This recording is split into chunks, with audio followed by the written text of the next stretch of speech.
श्री स्वामी समर्थ। आज मी बनवलेले आहेत गिट्सचे गुलाबजामुन। तर हे 200 ग्रामचं पाकिट आहे। आता मी एका वाटीने हे मिश्रण मोजून घेणार आहे। तर इथे एक वाटी आणि बाउल घेतलेला आहे। आता वाटीमध्ये हे मिश्रण काढून मी मोजून घेणार आहे। तर इथं मी एक वाटी भरून घेतलेली आहे आणि आता दुसरं किती भरते ते आपण पाहायचं। तर हे एका बाउलमध्ये काढून घेणार आणि आता हे अर्धी वाटी भरलेले आहे। असं पूर्ण मिश्रण 1.5 वाटी भरलेलं आहे। आता इथं मी अर्धी वाटी दूध घेतलेलं आहे। आता हे थोडं थोडं दूध घालून छान मळून घ्यायचं आहे। तर इथं गुठळ्या पूर्ण फोडून घ्यायच्या आहेत आणि पीठ आपल्याला चांगलं मळून घ्यायचं आहे।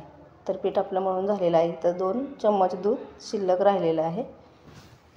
आता हे 15 मिनिटासाठी झाकून ठेवून द्यायचं आहे। तर 15 मिनिटं आपली झालेली आहेत।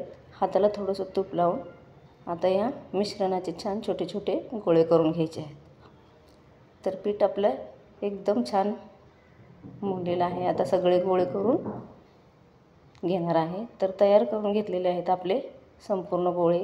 इथं कुठेही क्रॅक गेलेला नाही आहे। तर आता एका कढईमध्ये तेल गरम करून घेतलेलं आहे।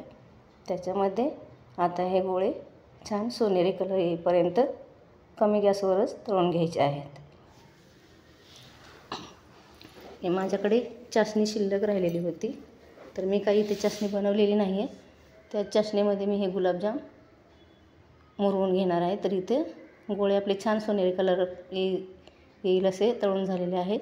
तर हे गरम गरम गुलाबजामुन चाशणीमध्ये सोडून दिलेले आहे। तर तयार झालेले आहेत आपले प्रीमिक्सचे गुलाबजामुन। इथे धन्यवाद। श्री